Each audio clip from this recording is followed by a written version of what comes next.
নমস্কার, সবাই কেমন আছেন? আশা করি খুব ভালো আছেন। আর আপনাদের ভালোবাসায় আমি তো বেশ ভালোই আছি। আমি স্নিগ্ধার রংবাহারি রান্নাঘর চ্যানেলে আপনাদের সুস্বাগতম।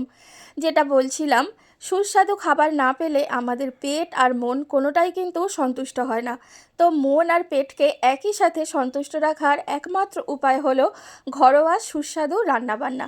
আমি আজকে করে ফেলেছি সেই রকমই কিছু সুস্বাদু আর একদমই ঘরোয়া রান্নাবান্না। চলুন আপনাদের সাথে একটু শেয়ার করি। তো এই দেখুন, প্রথমে আমি কিন্তু রান্নাঘরে এসেই মাছ ভাজতে শুরু করে দিয়েছি। এটা হলো কাতলা মাছ।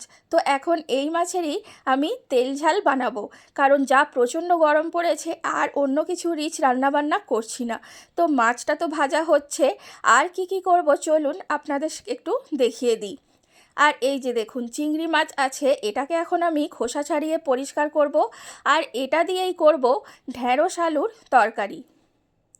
তো এখানে মাছ তো ভাজা হচ্ছে, আর এখানে দেখুন গোটা ঢ্যাঁড়সকেই আমি ধুয়ে রেখে দিয়েছি। এবার এটাকে কেটে বেছে নেব। তো মাছটা ভাজা হোক, আমি ততক্ষণে কাজ সেরে নিই।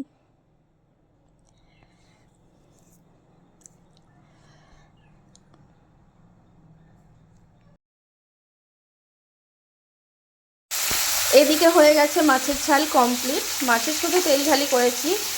আর এদিকে চিংড়ি মাছ দিয়ে ঢ্যাঁড়সের তরকারি হবে, তার জন্য ঢ্যাঁড়সগুলো আগে একটু আমি ভালো করে ভেজে দিচ্ছি।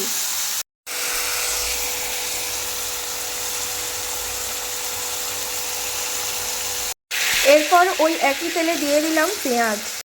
পেঁয়াজটা হালকা ভাজা হয়ে যাওয়ার পরে দিয়ে দিয়েছিলাম আলু। এরপর একটু হলুদ গুঁড়ো দিয়ে দিলাম, লবণ দিলাম।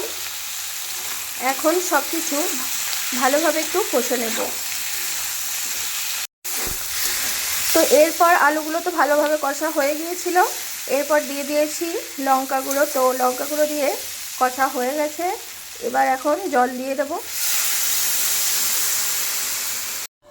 তো দিয়ে দিয়েছি পরিমাণ মতো জল। এখন লবণ দিয়ে দিলাম, ভালো করে মিক্সড করে দিই। তো চাপা দিয়ে দিলাম, এখন তরকারিটা একটু ফুটে যাক। তো আলু তো এখন হয়ে গেছে অর্ধেক সেদ্ধ। তো এখন আমি দিয়ে দিলাম ঢ্যাঁড়স আর ভেজে রাখা চিংড়ি মাছ। এরপর চলুন এটা ভালোভাবে মিক্সড করে দিই। আর একবার চাপা দিয়ে দিলাম। তো এখন কিছুক্ষণ ফুটে যাক এটা। তো এখন খুলে দেখি তরকারিটা হয়ে গেছে কি। তো একদম কিন্তু তরকারি কমপ্লিট, চিংড়ি মাছ দিয়ে ঢ্যাঁড়স আলুর তরকারি। তো এটা তো হয়ে গেল, এখন বাদবাকি রান্নাগুলো করে নিই চলুন। এখন আমি একটা কড়াইতে বসিয়েছি টক ডাল আম দিয়ে। আর এদিকে একটা কড়াইতে বসিয়েছি শাক ভাজা। এটা 5 মিশালি শাক ভাজা পেঁয়াজ ফোড়ন দিয়ে রান্না করছি। তো এটাই কিন্তু আমার শেষ রান্না। তো আপনারা বলবেন গোটা ভিডিওটা আপনাদের কেমন লাগলো। ভালো লাগলে লাইক কমেন্ট তো অবশ্যই করবেন, আর অবশ্যই আমার চ্যানেলটিকে সাবস্ক্রাইব করে দেবেন। দেখা হচ্ছে পরের ভিডিওতে। ধন্যবাদ সবাইকে।